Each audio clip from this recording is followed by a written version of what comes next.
Bonjour à tous, Choui a lancé en début d'année une nouvelle tablette tactile positionnée sur un segment milieu de gamme, la Choui i9R. Elle m'accompagne depuis maintenant un mois et du coup, j'ai suffisamment de recul pour vous faire un point complet sur l'appareil.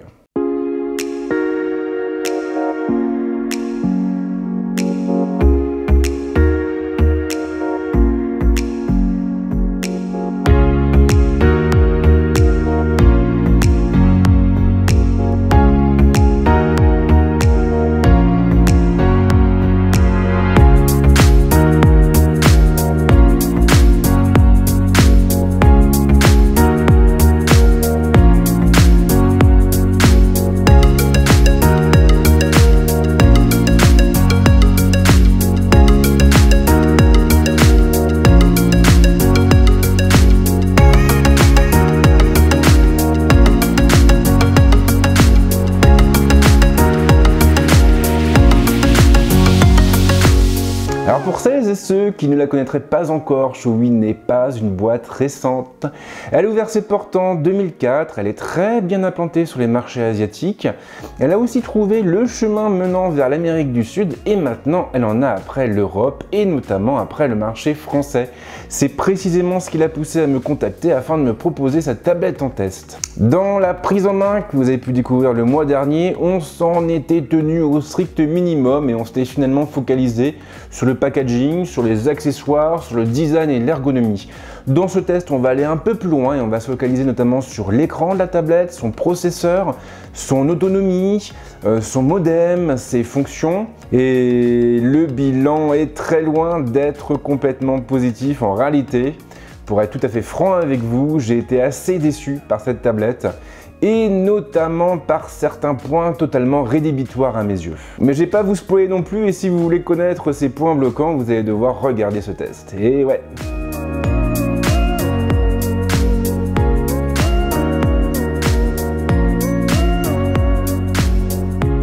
Et pour commencer, on va donc se pencher de nouveau sur l'ergonomie et le design de la tablette. La Choui i9R fait malheureusement l'impasse sur l'aluminium et elle se contente ainsi d'une coque en plastique renforcée par une armature métallique.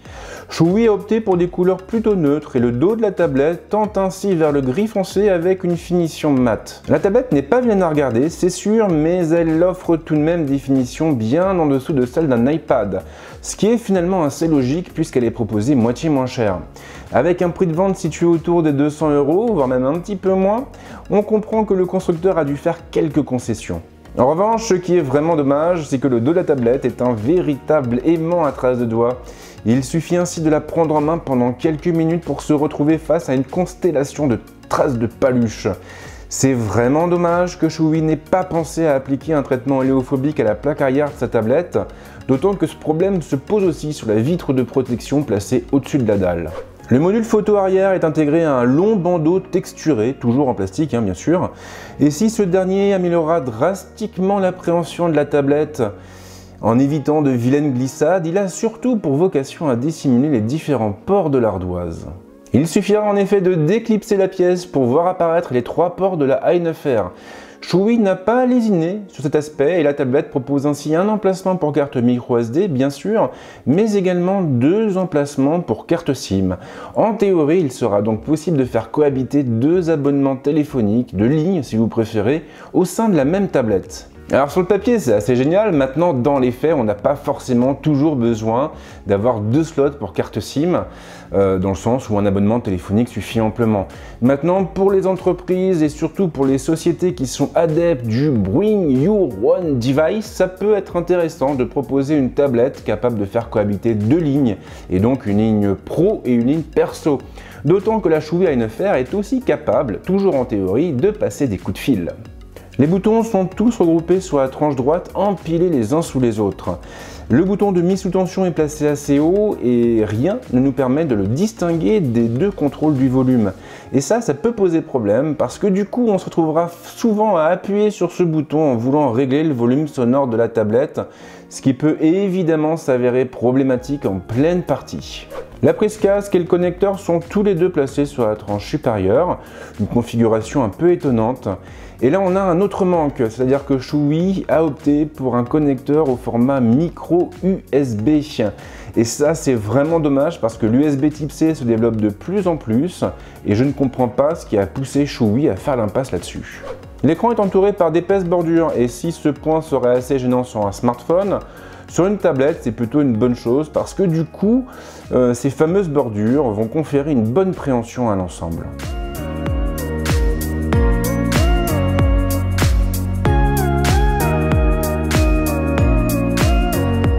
Le bilan est un peu en demi-teinte pour tout ce qui a trait à l'esthétique ou à l'ergonomie, mais fort heureusement la Shuwi A9R s'en tire nettement mieux au niveau de l'écran, au niveau du processeur et de l'autonomie. Là, le constructeur a quasiment réalisé un sans faute. La Shuwi A9R est dotée d'un écran IPS, ce qui est pas mal, de 10,1 pouces pour être précis. Un écran qui est capable d'afficher une définition en 2560 par 1440. Compte tenu du prix de vente de la tablette, j'avais vraiment peur de me retrouver face à une dalle de piètre qualité, mais ce n'est heureusement pas le cas. Shuwi a opté pour une belle pièce, capable de restituer des images de bonne qualité avec une luminosité suffisante pour être utilisable en plein soleil. Les couleurs pour leur part sont assez naturelles et la tablette est en plus capable d'afficher des images bien contrastées. Si vous consommez beaucoup de multimédia et si vous passez le plus clair de votre temps à enchaîner les vidéos sur YouTube, Netflix ou même OCS, alors la Shuwi A9R vous apportera entière satisfaction. Elle excelle en effet dans cet usage et il sera tout à fait envisageable de regarder des films entiers sur son écran sans craindre pour ses yeux. Et là je vous parle en connaissance de cause parce que je l'ai fait. Côté processeur, Shuwi a jeté son dévolu sur un Helio X20. Alors si vous n'avez pas la référence en tête, sachez que ce socle se compose de 10 cœurs répartis en 3 clusters différents. Dans le premier, on retrouvera 2 cœurs A72 cadencés à 2,5 GHz. Le second cluster contient pour sa part 4 cœurs A53 cadencés à 2 GHz et le troisième 4 cœurs A53 toujours mais cadencés à 1,4 GHz. La partie CPU est épaulée par un GPU proche du T800 et on a en plus un 11e cœur entièrement dédié au modem. Dans la vie de tous les jours, pour une utilisation courante, cette puce fait bien le job, mais elle montrera rapidement ses limites avec les jeux les plus gourmands. Il ne sera ainsi pas possible de profiter de PUBG Mobile avec le maximum de détails. Il faudra soit se contenter d'une qualité intermédiaire un peu poussive, soit se tourner vers d'autres titres moins gourmands comme l'excellent Monument Valley 2, qui lui pour sa part tourne aux petits oignons sur la tablette. L'autonomie n'est pas ébouriffante. Avec une utilisation soutenue, la tablette ne pourra pas tenir plus de 7 ou 8 heures et il faudra donc penser à la recharger régulièrement si vous consommez beaucoup de vidéos et si vous passez tout votre temps libre à jouer. Attention aussi à ne pas la laisser en veille trop longtemps car sa batterie a malheureusement tendance à se décharger assez vite. Pour ne rien arranger, la recharge est assez longue. Alors comme je le disais tout à l'heure, l'un des grands avantages de la Shuwi A9R, c'est qu'elle comporte 2 slots pour carte SIM et qu'elle est donc capable de faire cohabiter 2 lignes téléphoniques. Grâce à ce système, on peut effectivement se connecter au réseau mobile sans avoir besoin de passer par un intermédiaire et donc par un smartphone. Maintenant, je n'ai pas été en mesure de tester cet aspect de la tablette et ce pour une bonne et simple raison, c'est que mes cartes SIM n'ont pas été reconnues. Alors je ne sais pas ce qui s'est passé, j'ai testé ma carte SIM Free Mobile, j'ai testé ma carte SIM Soch, le tout sur les 2 emplacements et à chaque fois la tablette n'a pas reconnu mes cartes et je n'ai pas été en mesure d'activer le réseau mobile dans les paramètres. Pour ne rien arranger, je me suis aussi retrouvé confronté à un autre problème. À savoir que si les slots intégrés acceptent facilement les cartes, ils ont un peu plus de mal à les rendre. Ça veut dire en gros que j'ai coincé mes 2 cartes dedans, ce qui n'a pas été la meilleure des expériences, je dois bien vous l'avouer. J'ai réussi à les récupérer en jouant avec un trombone, mais bon, clairement, pour moi, là, il y a un problème, dans le sens où je m'attendais à quelque chose de tout à fait facile à mettre en place, et ce n'est pas le cas. Alors après, c'est aussi peut-être le modèle qui m'a été envoyé qui pose problème. Ce modèle, ce n'est pas la version finale de la tablette, ce n'est pas celle qui est commercialisée, elle vient directement des usines de Choui. Alors moi évidemment, j'ai fait remonter l'info au constructeur pour essayer d'avoir un peu plus d'informations. Pour le moment, il ne m'a pas répondu, mais je publierai un commentaire à la suite de la vidéo lorsque ce sera le cas et lorsque j'aurai plus de détails. En attendant, si vous avez vous-même la Choui A9R chez vous, eh bien n'hésitez pas à partager vos retours à ce sujet parce que franchement ça m'intéresse.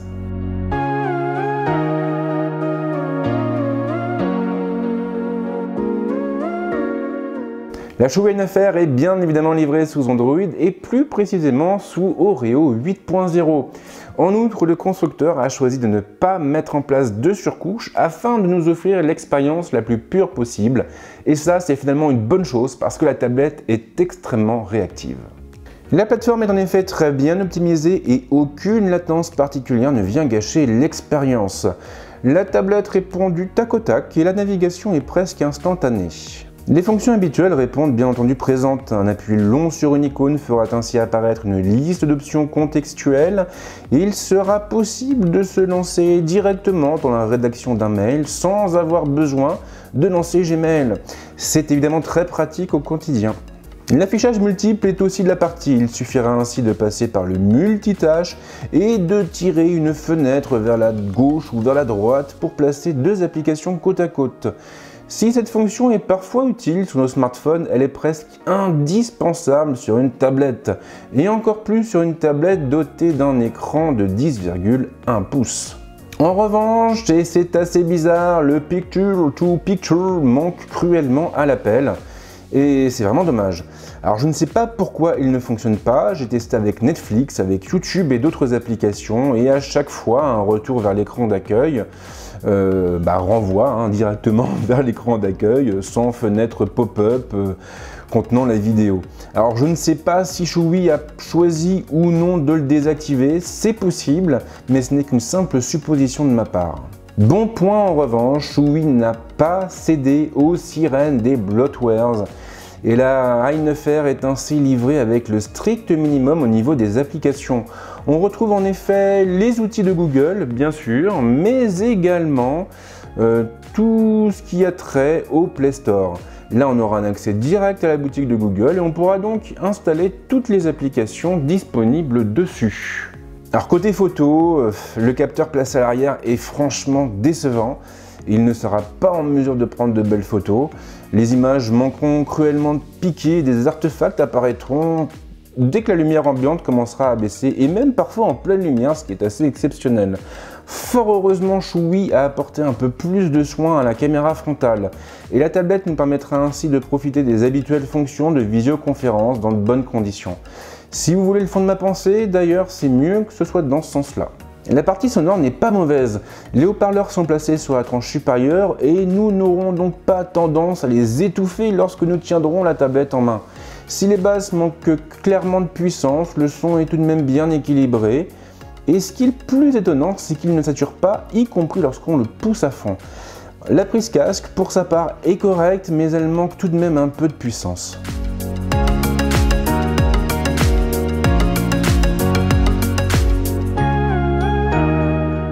La Choui A9R n'est pas une tablette parfaite, c'est indéniable, elle souffre même d'un certain nombre de défauts.